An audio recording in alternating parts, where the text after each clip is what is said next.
नमस्कार साथियों, मैं अजय कुमार। नोटबंदी के बावजूद भी जाली यानी नकली नोटों की संख्या में बेतहाशा बढ़ोतरी दिख रही है। संसद में वित्त मंत्रालय ने रिजर्व बैंक ऑफ इंडिया के आंकड़ों को पेश करते हुए बताया कि बैंकिंग सिस्टम में रिपोर्ट किए गए और पाए गए साल 2018-19 में महात्मा गांधी सीरीज की 500 रुपए की जाली नोटों की कुल संख्या तकरीबन 2108 करोड़ थी।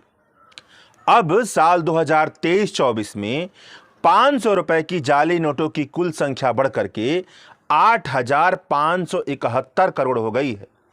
मतलब पिछले 5 सालों में यह तकरीबन 300% से ज्यादा की बढ़ोतरी है। 8571 करोड़ रुपए की संख्या में मौजूद 500 रुपए के जाली नोटों की कुल कीमत तकरीबन 4.3 लाख करोड़ रुपए के आसपास बनती है। और यह पैसा कोई छोटा मोटा पैसा नहीं है। साल 2023-24 का जो साल भर का भारत का टोटल बजट था वह तकरीबन 45 लाख करोड़ रुपए के आसपास का था। मतलब साल भर में सरकार ने जितना खर्च करने का अनुमान लगाया है उससे अगर तुलना की जाए तो उसका तकरीबन 10% हिस्सा केवल 500 रुपए के जाली नोटों के जरिए देश भर में तैर रहा है। 4.3 लाख करोड़ रुपए के 500 रुपए के जाली नोटों का मतलब यह भी बनता है कि मनरेगा के बजट का 5 गुने का बराबर जाली नोट भारत में तैर रहा है। शिक्षा और स्वास्थ्य का जितना सालाना बजट है उसका 2 गुना केवल 500 रुपए के जाली नोट के जरिए तैर रहा है। भारत के 5 छोटे राज्यों का साल भर का कुल बजट अगर जोड़ दिया जाए तो मुमकिन है कि वह 4.3 लाख करोड़ रुपए से कम हो। तो आप सोच सकते हैं कि 500 रुपए की जाली नोट का कितना बड़ा समंदर देश भर में तैर रहा है। जबकि आप साल 2016 को याद कीजिए, नोटबंदी के तुगलकी फरमान को याद कीजिए, प्रधानमंत्री की बातों को याद कीजिए, नरेंद्र मोदी और भाजपा की बातों को याद कीजिए। नोटबंदी को काले धन और नकली नोटों पर सर्जिकल स्ट्राइक की तरह प्रचारित किया गया था। जाली नोटों की संख्या में बेतहाशा बढ़ोतरी फिर से यह साबित करती है कि नोटबंदी नाकाम साबित हुई है, असफल साबित हुई है।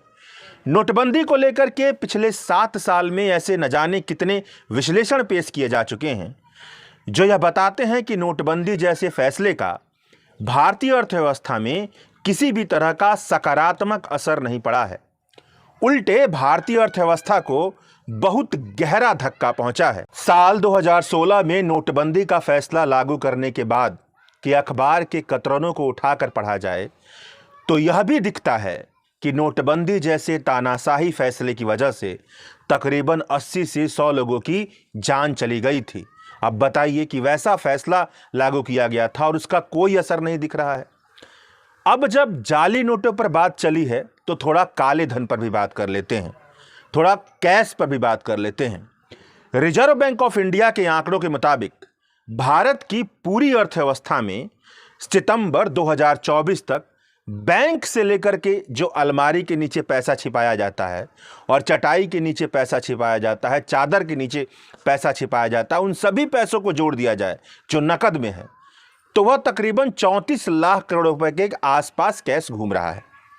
इस फलक पर भी नोटबंदी पूरी तरह से फेल साबित हुई है क्योंकि यह कहा गया था कि जो कैश में चलन है वह कम हो जाएगा।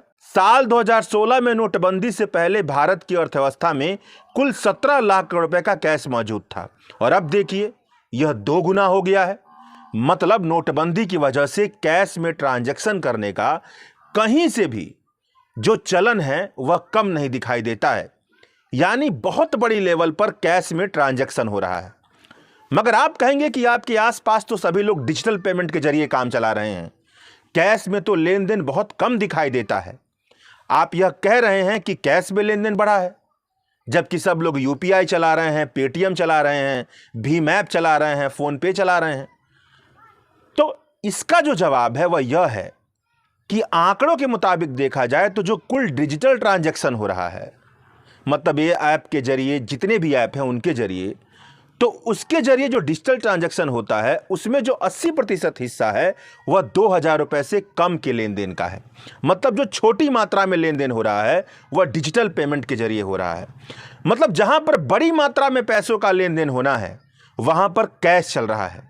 आपने खुद अनुभव किया होगा कि कई सारे प्राइवेट हॉस्पिटल में, कई सारे ठेकों के समय, कई बार घर खरीदते समय, जमीन खरीदते समय लेन देन की शर्त में यह शामिल होता है कि इतना पैसा नगद में तो देना ही पड़ेगा, इतना पैसा आप कैश में चाहिए। इस तरह के मामलों में कैश में लेन देन की शर्त इसीलिए रखी जाती है ताकि बैंकिंग सिस्टम के जरिए लेन देन को छुपा लिया जाए, लेन देन बैंकिंग सिस्टम में ना जाए, सरकार के सिस्टम को यह पता ना चले कि पैसा किसका है, किस खाते से आ रहा है और किस खाते में जा रहा है। कैश में लेन देन की शर्त रखने का मतलब है कि काले धन का कारोबार किया जा रहा है। मतलब नोटबंदी के बाद काले धन का मामला भी खत्म नहीं हुआ है, वह और बढ़ता जा रहा है। जो भ्रष्टाचार करेगा वह यही कहेगा कि भाई आप कैश में दीजिए, क्योंकि यह पता सरकार को ना चले कि पैसा कहाँ से आ रहा है, यानी कि काला धन बढ़ रहा है। अर्थव्यवस्था में जब किसी भी तरह से ऐसे धन की मौजूदगी हो जिसके बारे में यह ना पता हो कि वह पैसा कहाँ से आ रहा है, किस तरह के काम के वजह से आ रहा है, कौन सा काम किए कि आपको वह पैसा मिल गया, किस तरह की आपने प्रोडक्टिविटी की ताकि वह पैसा आपको मिला, वह सब काले धन के अंतर्गत आता है। और इन सब का असर यह होता है कि बिना प्रोडक्टिविटी के, बिना किसी तरह के काम के जब पैसा अर्थव्यवस्था में बढ़ता चला जाता है तो अंततः जो पैसे की रियल वैल्यू होती है वह कम होती है और महंगाई बढ़ती चली जाती है, जिसका सबसे ज़्यादा असर आम लोगों पर पड़ता है, गरीबों पर होता है जब महंगाई बढ़ेगी तो, और तब तक पड़ता है जब तक काला पैसा अर्थव्यवस्था में चलता रहता है। यही मजबूत कारण है, यह भी एक मजबूत कारण है जो बताता है कि सरकार चाहे महीने पर महीने कितने भी आंकड़े महंगाई के क्यों ना पेश करे, लेकिन महंगाई लगातार बनी रहती है, वह कम नहीं होती है, क्योंकि काला धन मौजूद है। इस तरह की कई सारी चीज़ें मौजूद हैं।